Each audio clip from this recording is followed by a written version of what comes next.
ರಮೇಶ್ ಜಾರಕಿಹೊಳಿ ಇರ್ಬೋದು. ನಾನು ಹೇಳ್ತಕ್ಕಂಥದ್ದು, ನಾನಿವತ್ತು ನಾಯಕ ಅಂತೇಳಿ ನಾನು ಹೊರಟಿಲ್ಲ. ನಮ್ಮ ಪಕ್ಷದ ವರಿಷ್ಠರು ಹಿರಿಯರು ನನ್ನನ್ನು ರಾಜ್ಯದ ಅಧ್ಯಕ್ಷನಾಗಿ ನನ್ನ ನೇಮಕ ಮಾಡಿದ್ದಾರೆ. ರಾಜ್ಯದ ಅಧ್ಯಕ್ಷನಾಗಿ ಒಬ್ಬ ಸಾಮಾನ್ಯ ಕಾರ್ಯಕರ್ತನಾಗಿ ರಾಜ್ಯದಂತ ಪ್ರವಾಸ ಮಾಡ್ತಾ ಇದ್ದೇನೆ. ಈ ಭ್ರಷ್ಟ ಕಾಂಗ್ರೆಸ್ ಸರ್ಕಾರವನ್ನು ಒಂಟಿಗಾಲಲ್ಲಿ ನಿಲ್ಲಿಸ್ತಕ್ಕಂಥ ಕೆಲಸ ಯಶಸ್ವಿಯಾಗಿ ಮಾಡಿದ್ದೇವೆ ಬೆಂಗಳೂರು ಮೈಸೂರು ಪಾದಯಾತ್ರೆ ಮೂಲಕ. ಇನ್ನು ಎರಡನೇ ವಿಚಾರ, ಒಂದು ಸಂತೋಷ ಏನಂತ ಹೇಳಿದ್ರೆ, ರಮೇಶ್ ಜಾರಕಿಹೊಳಿ ಅಂತವ್ರ ಬಾಯಲ್ಲೂ ಕೂಡ ಪಕ್ಷದ ಸಿದ್ಧಾಂತ ಬರ್ತಾ ಇರ್ತಕ್ಕಂಥದ್ದು, ಈ ವಿಚಾರಗಳು ಬರ್ತಾ ಇರ್ತಕ್ಕಂಥದ್ದು ಒಳ್ಳೆ ಬೆಳವಣಿಗೆ ಇದೆ. ಕಾಂಗ್ರೆಸ್ ಕೊಡುಗೆ ಅಂತ ಶಿಕಾರಿಪುರದ ಗೆಲುವು ಕಾಂಗ್ರೆಸ್ ಕೊಡುಗೆ ಅಂತ ಡಿ ಕೆ ಶಿವಕುಮಾರ್ ಹೇಳಿದ್ರು. ಅದಕ್ಕೆ ನೀವು ತಿರುಗೇಟು ಕೊಡ್ತಾ ಇಲ್ಲ ಯತ್ನಾಳ್ ಹೇಳ್ತಿದ್ದಾರೆ. ತಿರುಗೇಟು ನೋಡ್ರಿ, ತಂದೆಯವರು ಯಡಿಯೂರಪ್ಪ ಒಂದು ಮಾತನ್ನು ಹೇಳ್ತಾ ಇರ್ತಾರೆ, ಮಾತನಾಡೋದೇ ಸಾಧನೆ ಆಗಬಾರ್ದು, ಸಾಧನೆ ಮಾತನಾಡಬೇಕು ಅಂತೇಳಿ.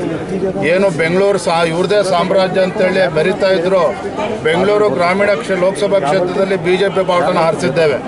ವಿಜೇಂದ್ರ ನಾನು ಕೂಡ ಮಾತನಾಡ್ತಕ್ಕಂಥ ವ್ಯಕ್ತಿ ಅಲ್ಲ, ಕೆಲಸ ಮಾಡಿ ತೋರಿಸ್ತಕ್ಕಂಥದ್ದು, ಅದನ್ನು ತೋರಿಸಿದ್ದೇವೆ. ಧನ್ಯವಾದ. ಅಭಿವೃದ್ಧಿ ಆಗೋದಕ್ಕೆ ಸಾಧ್ಯ ಅಲ್ಲ.